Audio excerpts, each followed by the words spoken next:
Good afternoon, ladies and gentlemen. Good afternoon, ladies and gentlemen. Please join me in welcoming our television and webcast viewers. My name is Fred Mifflin, President of the Canadian Club of Toronto. Viewers, we're very pleased that you're joining us today. For 120 years, the Canadian Club has been proud to provide a forum for leaders in every aspect of society to share their ideas with us and to challenge our thinking. Through our programs and activities, we offer access to dynamic business, political, and public figures from across Canada and around the world. Today, we're proud to be kicking off our Global Leaders Series, an event series throughout 2017 that features some of Canada's corporate leaders on the global stage.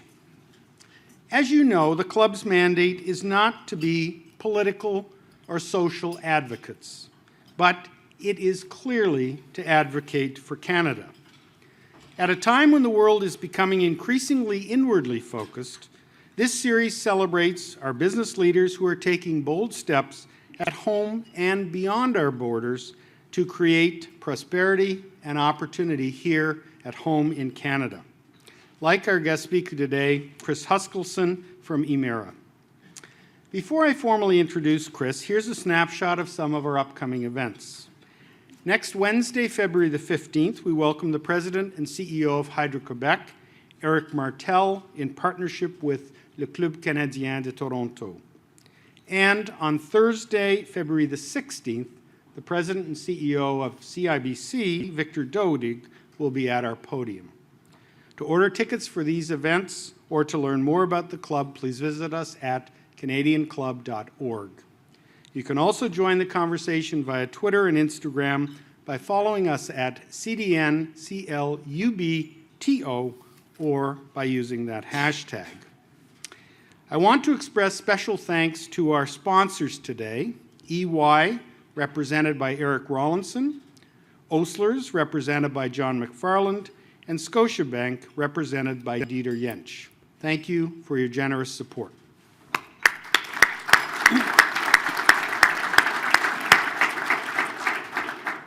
I also want to recognize the youth and young leaders who are with us today from the Schulich School of Business and Rotman School of Management and Rotman Women in Management, sponsored by Emera and Blair Franklin Capital Partners.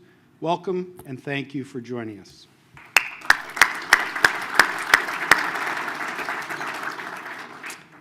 And now today's speaker. These are uncertain times in the energy sector. Oil and gas prices fluctuate daily. Electricity prices are shocking for many, particularly for us in Ontario. Should we have pipelines or not? We know that Canada's energy sector is a critical part of our economy. We are one of the world's largest energy producers, and Canadians are also big energy consumers. However, we're becoming increasingly responsive to the impact of our consumption. Efforts are being made to lessen our carbon footprint and to consider new energy sources. The federal government is taking dramatic steps to mandate a reshaping of the energy industry. The focus, a low-carbon economy. Today's guest speaker, Chris Huskilson, has worked in the energy sector for almost 40 years, so he's seen lots of change over his career. An engineer by training, and we won't hold that against you, Chris, began his career with Nova Scotia Power in 1980. He became Chief Operating Officer of Emera and Nova Scotia Power in 2003 before becoming President and CEO of Emera in 2004. From modest roots as the Crown-owned electricity utility in Nova Scotia, Emera today is a diversified international energy services company headquartered in Halifax, with over $28 billion in assets and revenues in excess of $6.3 billion, including the $10+ billion US acquisition of American-based TECO Energy in 2016. In fact, 74%, I think, of your assets are now outside Canada. Chris has been actively engaged in all aspects of the energy sector. He's past chair of the Greater Halifax Partnership, the Energy Council of Canada, and the Canadian Electricity Association. At the conclusion of Chris's remarks, he'll be happy to take any questions, so please fill out the Q&A cards, which are on your tables, and one of our staff will collect them. So, Chris, welcome. The Canadian Club of Toronto's podium is yours.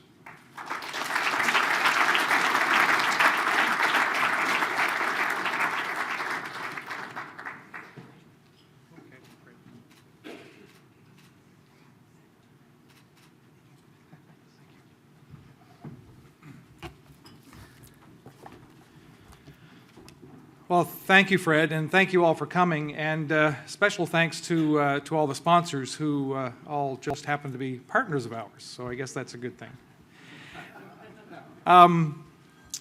This is a very interesting time in the evolution of energy, and when we look at how the industry is evolving, and Fred mentioned a number of those things, the most important thing through our eyes is to make sure that Canada continues to maintain that energy capability and energy competitiveness that it's had through its history.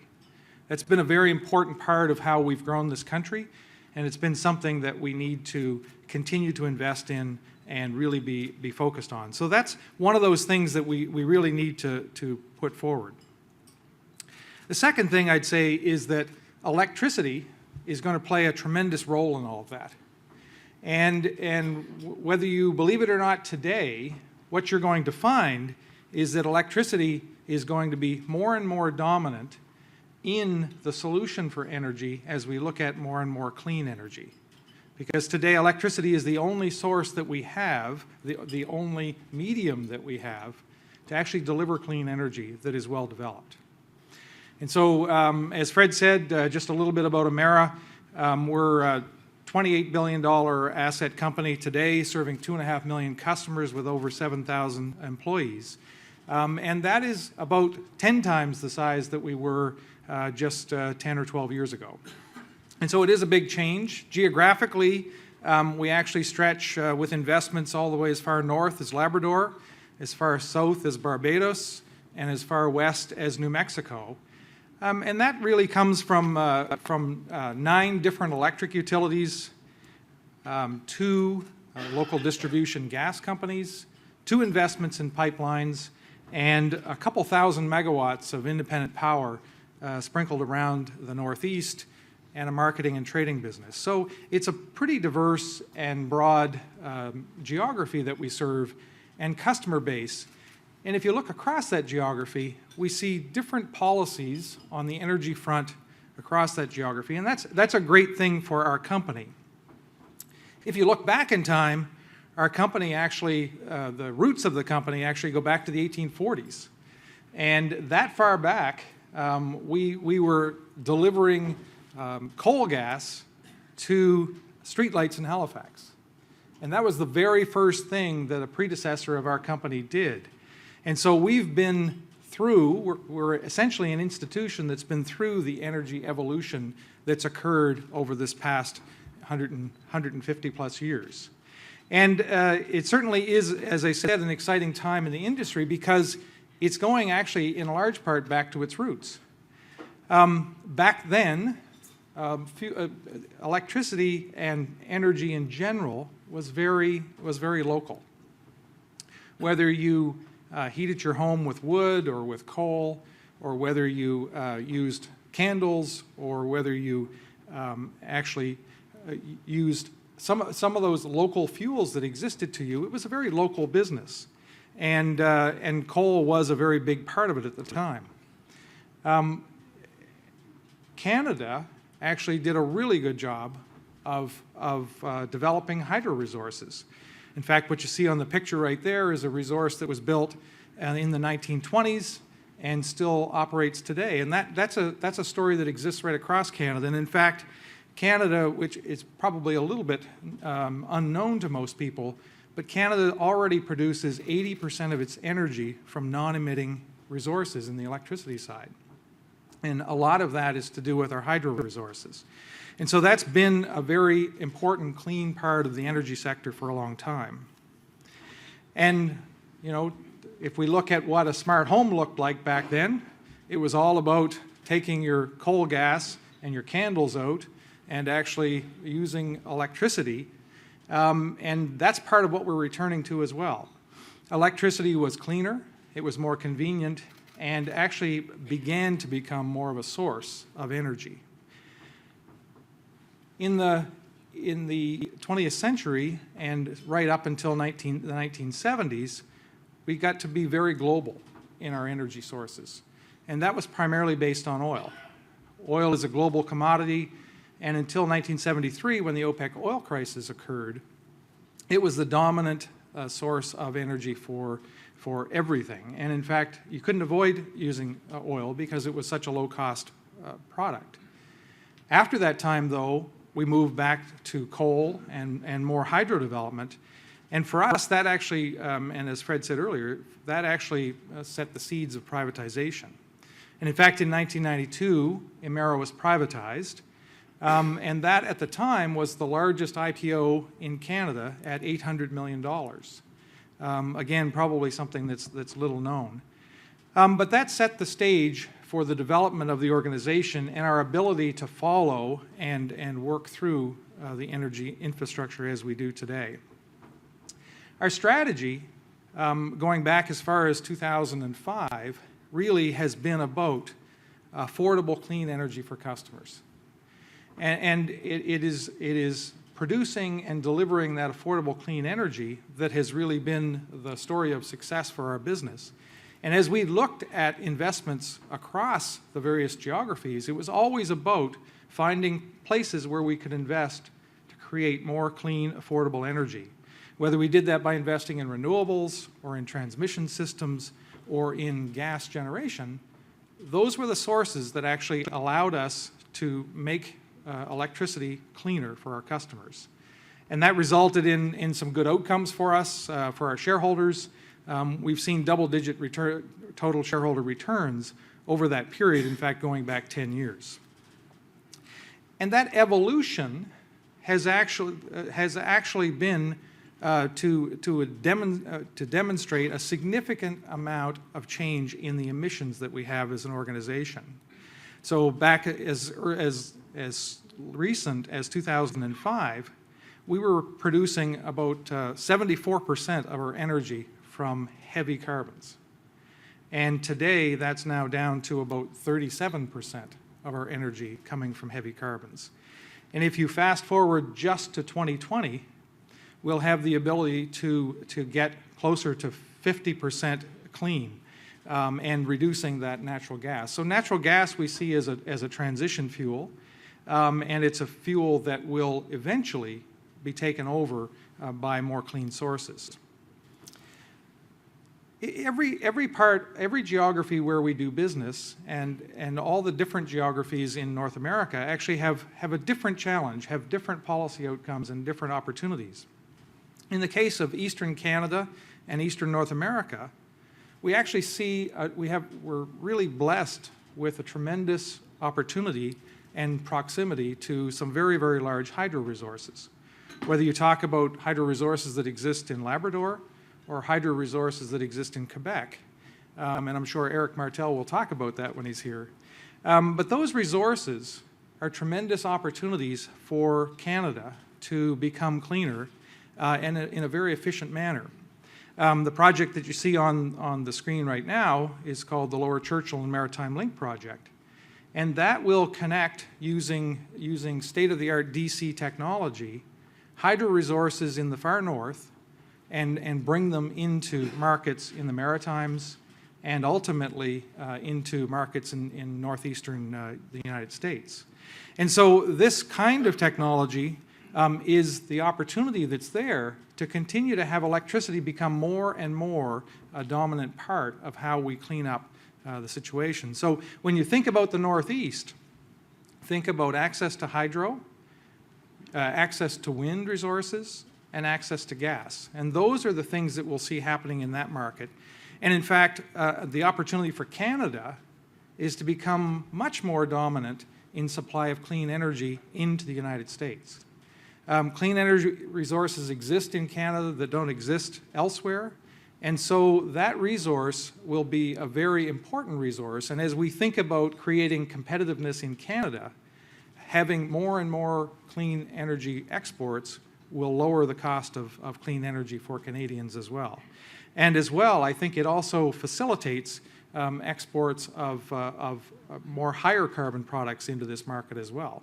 It certainly is an offset to that. So we're working on a project right now that would go after the Maritime Link project that would see Maritime Canada directly connected to New England and being able to deliver substantial amounts of clean energy into this market. And so that's a great opportunity for Canada and one that we're really excited about. And so when these kinds of projects get done, we'll actually see an interconnected loop all the way around Eastern North America, connecting Newfoundland and Labrador to the North American system for the first time, and allowing energy to travel all across this region, and that energy can be cleaner and cleaner at very affordable costs for customers. Another thing that we're working on, if we kind of change pages for a moment, another thing that we're working on is emerging opportunities. And in fact, ocean energy is a tremendous opportunity for Canada. And we're working in the Bay of Fundy, which is the body of water that exists between New Brunswick and Nova Scotia, to produce some of the first streamflow tidal energy in the world. In fact, later this year, once we get the second machine in the water, we'll actually have the first grid-connected array of tidal units in the world. And so I've got a little video I'm going to show you about that.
Part of that video was that machine actually heading for the bottom of the Minas Basin and is now producing electricity and has been doing that since November.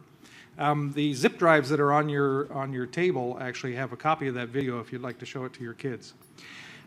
It is an exciting time, and that is an ocean energy resource that we can develop right here in Canada, and one that we can develop the capability of actually doing more for the world in this type of resource. And so we actually are very proud of the fact that this particular project, 75% of this project was actually built in Nova Scotia with Nova Scotia talent and Nova Scotia companies.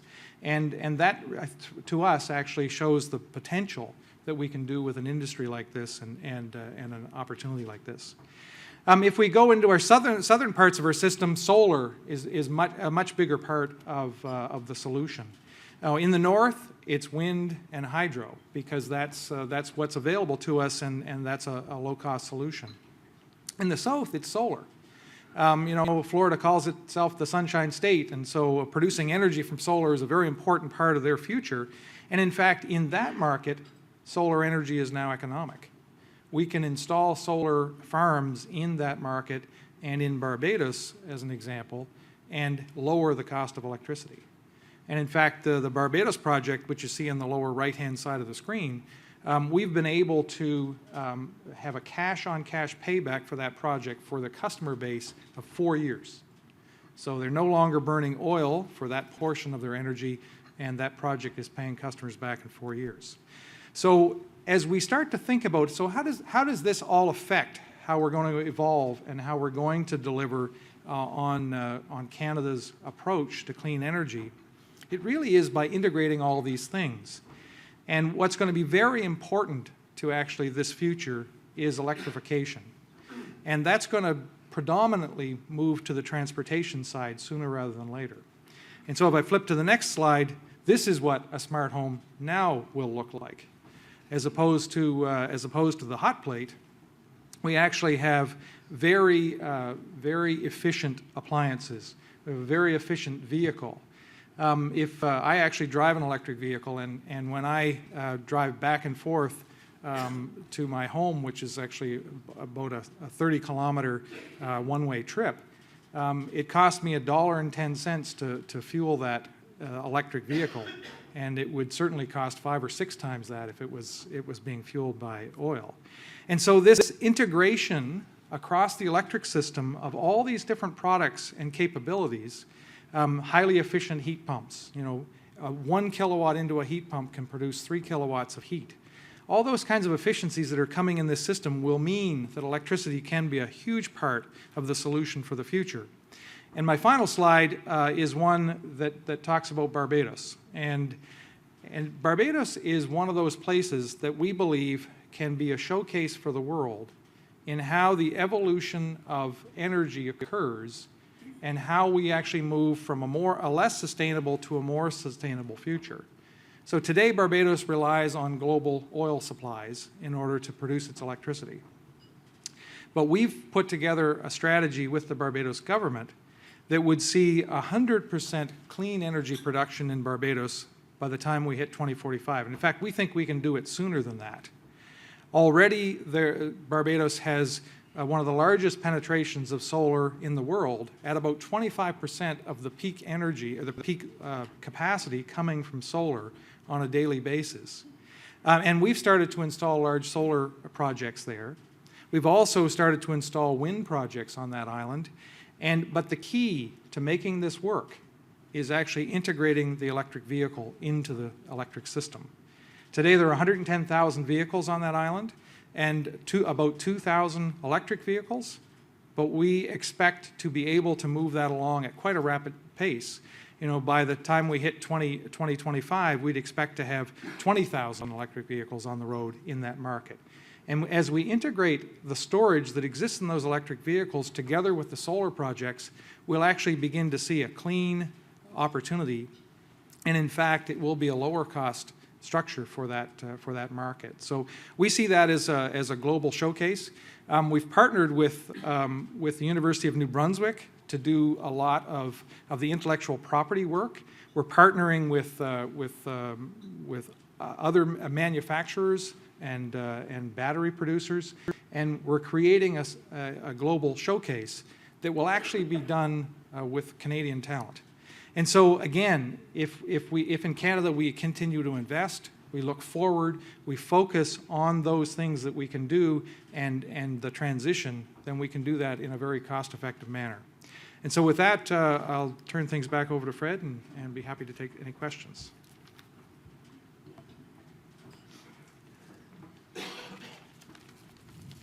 Thanks very much, Chris. And I have received some questions, and I'd remind everybody, if you do have any questions, please write them on the Q&A cards, and we'd be happy to field them for you. So the first question is, how do you balance, you talked a lot about the low carbon options. Mm-hmm. How do you balance that against cost? Well, so I think that is the critical question on the table, and that's why I like to talk about the 3 different regions where we do business, because the answer to that question is different in each region. If we talk about the Northeast, it is access to the large sources of hydro that exist, and using new technologies to actually deliver that to customers in a cost-effective manner. And so the project that we're doing with Nalcor Energy to bring a new clean hydro into Nova Scotia and beyond is an affordable project, is a project that actually has been able to stabilize the cost of electricity in that market. And Nova Scotia will be able to be 70% clean with that project on stream. And so that's what happens in that market. If you go into the Caribbean or into Florida, you'd see that it would be a different solution. It'll be more gas, and it'll be more solar, and those are economic projects which also reduce emissions as we sit today. And so it is a different answer for each one, but it all takes investment, it all takes intellectual property, it all takes a fair bit of concentrated effort to actually come to those right solutions. Okay, thank you. So this is a sort of a related question. Recently in Ontario, we've stopped generating coal-powered electricity. Will Emera also eliminate the use of coal despite its history in the East? Yeah, we certainly, I mean, that's exactly what we're working towards. And if you saw the pie charts that I showed, we've already made a substantial change in the amount of coal that we actually use. And the hydro projects from the north and also the integration of more and more electric appliances, et cetera, all those things will help us reduce that coal dependence. It will take some time to completely eliminate it, but you have to go back and remember that the Canadian electricity system is already 80% non-emitting. And so from a Canadian perspective, that actually puts us in a leadership position from a global perspective of already being in a very good place. And so to the point of your original question, or your first question, we need to do it cautiously and carefully. And so we will retain some of those assets for as long as possible to make sure that we don't put additional costs to our customers, but we'll also produce more and more clean energy over time. And as I said, that one project that we've done will let us be 70% clean just by that one project. So this is an interesting question. I would invite the Schulich students to get your questions in here, because this says, what advice would you offer an upcoming Rotman MBA seeking to build a career, long-term career in the energy sector? Well, I guess first and foremost, I think the energy sector is a great place. I don't know where the Rotman, there we are over there. So the energy sector is a great place to build a long-term career. I'm certainly an example of that. Fred talked about 40 years. I think that's a little bit of a stretch, but it's getting there. But I really think that focusing on what's happening in technology and focusing on the things that really attract you and allow you to really engage and make a difference. I think those are the things that I think will make you successful if you go into a career. But certainly the energy sector, the clean energy sector, is one that is a great place to work. And there's always Emera. So I think that's saying Chris would like to get your resumes later. Congratulations on Emera's top ranking in the Globe and Mail board games, top 10 organizations. What is the secret of great governance and the key function of the board today? And I guess I'd add my own question there, the interaction between the board and management to make it work. Well, so my chair is sitting at the table here, so you're probably making her head swell a little bit. But well, I mean, I think first and foremost, having a great board is an important part of that, and we're blessed with great directors that work together in a very collegial way to actually create a great board. And that's something that doesn't happen by chance. It happens by design. And so that's a very important thing, making sure that when you're recruiting compatible directors and people that clearly add to the value of the business. So that's foundational. But beyond that, it's then creating a great relationship, I think, between management and the board. And that's certainly something that our board and our management team both embrace. And I think that actually turns into great momentum when it comes to governance. And so, the relationship is very strong, and we're very pleased with the way our board works with us. Okay, great, thank you. So, need three hands. I have two questions here which are very, very similar. Do you think President Trump will change things for you? And the other question is, how has your view changed about U.S. investment as a result of the recent U.S. election? Yeah. Well, I mean, I guess first of all, I think that we get that question a lot these days, so it's not a new question.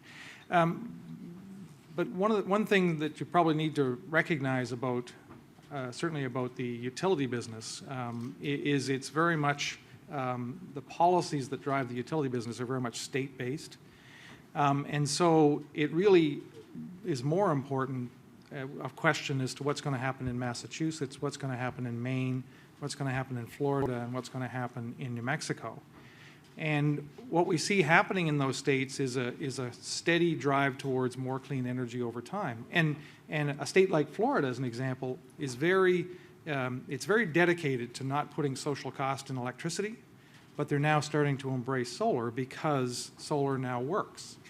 And so those kinds of disciplines are important, and we see that in many of those states. The only other thing that I would say is that when we think about how energy evolves, there's a tremendous customer pull. And the customers in the state of Florida, the customers in Nova Scotia, the customers in the state of Maine, they want to see the change happen. They want to see clean energy available to them. They want more control. They want more choice. And all of those things come from this evolution that we're talking about. This evolution allows for those changes to take place. And you'll be controlling your house from your smartphone, and you'll invest as much as you want or as little as you want, and that's the choice that will make a difference for you. So still a good place to invest in new business. Still a great place to invest. Okay. What's the potential scalability of the Cape Shore tidal turbine project on the world scene? Yeah, well, I think that's still an unknown. It's impossible to answer that question at this moment. Although there are tremendous numbers of sites around the world that could provide energy from ocean sources like streamflow tidal. So if we can, so the project that you see, I would call pre-commercial. It's not quite a commercial project yet, but it is moving in the right direction. There would be tens of thousands of megawatts, which equates to, let's say, the scale of Ontario, that could be produced from existing sources. And so it is a material opportunity, but we do need to get down the road. We do need to get it from pre-commercial to commercial. And I think it's a great opportunity for at least Eastern Canada, if not Canada, to be on the forefront of that IP production and to be able to sell to the world. Okay, so I've just been given the finger by our executive director, but it was this finger, okay, well, which means we have one more question. Okay. And if I didn't get to your questions, my apologies. And I have two that have similar themes, and they are really. Can you comment on how batteries fit, and is there a place for nuclear? So in other words, I would say the other options outside solar, gas, and hydro. Yeah, so maybe I'll just start with nuclear. The challenge for nuclear, especially in Canada today, is that there is no licensed technology available in Canada today to put in place. And so there are existing facilities, and those existing facilities can be refurbished, but there's no new technology that's been licensed. And so there has to be a new technology licensed. I think it will play a role at some point, but it's sometime down the road. And so we need to be able to do something in the meantime. And what was the second one? Batteries. Batteries. So batteries are critically important to the intermittent energy. And that's why we see electric vehicles, when they work, and in a place like Barbados, the current technology works, 26 miles long and 14 miles wide, the current technology works, and they can provide the storage. So they are the battery. And so when you can have a dual use of something like that, now you're economic. And so that's how we see it unfolding. Over time, we will see the cost of batteries decline to the point where everyone will have one in their home. That's going to happen at some point sooner rather than later. But in the short term, the electric vehicle, we believe, is the source of that storage. Okay, great. Thanks, Chris. I want to ask John Medland, Director of the Canadian Club, to formally thank and close. Chris? Thank you.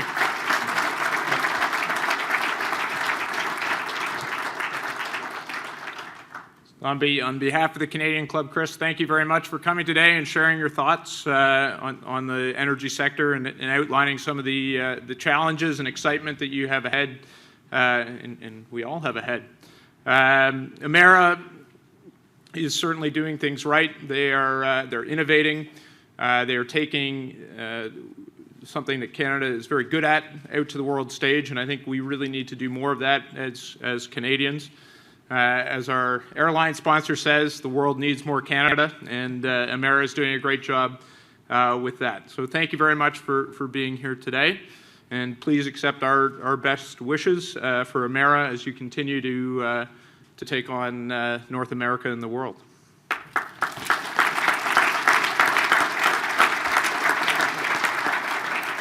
Just in closing, I want to say one more thank you to our sponsors today, Scotia, EY, and Osler. Thank you very much for supporting today's session.